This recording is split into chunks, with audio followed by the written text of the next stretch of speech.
ओम नमो भगवते वासुदेवाय। देखिए, आज हम आपके सामने एक ऐसी कथा लेकर आए हैं कि जो प्रत्येक आर्य को, प्रत्येक हिंदू धर्म के बच्चे को, जिसे हम हिंदू धर्म कहते हैं, उसे सुनना चाहिए, उस पर गौर करना चाहिए। देखिए, जिस धर्म को आज हम और पूरा विश्व जिसे हमें हिंदू कहता है, तो हम हिंदू हैं ही नहीं, हम हैं आर्य। देखिए, हिंदू हमें कब से कहना शुरू हुआ, यह एक बहुत ही विचारणीय विषय है। इस पर ध्यान करना और गौर करना। जब हमारे यहाँ पर मुगल शासन हुआ, मुस्लिमों का शासन हुआ, तो मुसलमानों ने हमारे जो हिंदू धर्म को मानने वाले आर्य लोग थे, जिसे आज हम हिंदू धर्म कहते हैं, जो आर्य लोग थे, जो उन आर्यों का नाम उन्होंने हिंदू रखा, क्योंकि उनकी एक पुस्तक में हिंदू गयासुल लुगात नामक एक वो है, उसमें हमारे आर्यों को हिंदू इसलिए कहा गया कि ये काफिर हैं, ये डाकू हैं और चोर हैं। ये इस तरह से नाम इनका आया, लेकिन ये आर्य हैं। अब चूंकि उस समय उनका दबदबा था, तो जब वो लोग हमें आर्यों को हिंदू कहने लगे, तो सभी लोग हिंदू कहने लगे, हम आपस में भी एक दूसरे को हिंदू कहने लगे।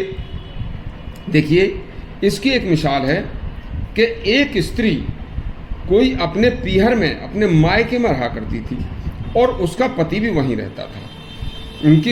उसके पीहर में, मायके में उनका कोई भाई नहीं था, तो वो वहीं पर रहती थी बेचारी। तो उसका जब एक बेटा पैदा हुआ उस स्त्री के, तो उस स्त्री के जो भाई थे, उन भाइयों के जो बच्चे थे, उस स्त्री को बुआ कहते थे, क्योंकि वह उनकी बुआ लगती थी। अब उन बच्चों के कहने के देखा देखी उसका बेटा जो था स्त्री का, वह भी अपनी माँ को बुआ कहने लगा। तो इस तरह से माँ ने बहुत समझाया, बेटा मैं तेरी माँ नहीं हूँ, तेरी बुआ नहीं हूँ, मैं तेरी माँ हूँ, अम्मा हूँ। लेकिन अब चूंकि उन्हें सभी पूरे गांव में उसके भाई भतीजे सब जो थे, वो सब बुआ कहते थे, तो बस उसके मुंह से बुआ ही निकलती थी। इसी तरह से इन आर्यों को, हम आर्यों को जब सभी लोग हिंदू कहने लगे, तो हमें हिंदू कहना शुरू कर दिया। लेकिन हम हिंदू नहीं हैं, हम आर्य हैं।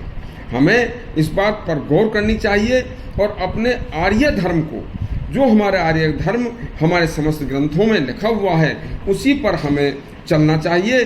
देखियो, जो हमारे जितने भी धार्मिक ग्रंथ हैं, किसी भी धार्मिक ग्रंथ में हिंदू शब्द का कोई जिक्र नहीं है, हर एक में आर्य आया है। काशी के पंडितों ने भी आर्य शब्द नामक व्यवस्था, एक पुस्तक में इसकी पूरी व्यवस्था दी है कि हम हिंदू नहीं हैं, हम आर्य हैं। और इससे बड़ा प्रमाण क्या हो सकता है कि जब किसी बहुत बड़े बड़े हमारे जो ग्रंथ हैं, किसी ग्रंथ में हिंदू नाम का कोई मतलब ही नहीं है, आर्य है, तो हम हिंदू क्यों हैं? हमें हिंदू नहीं कहना, हमें आर्य कहना चाहिए। और जो हमारे ग्रंथ हैं, उन ग्रंथों के अनुसार हमें चलना चाहिए, यही हमारी पहचान होगी। बस आगे इस तरह की बहुत अच्छी एक ऑडियो के साथ आपसे मिलते हैं। यदि आपको ये हमारी कथा अच्छी लगी हो तो इसे लाइक अवश्य करें, और नए हो तो हमारे चैनल को सब्सक्राइब करें। फिर आगे मिलते हैं, तब तक के लिए आगे दीजिए। धन्यवाद।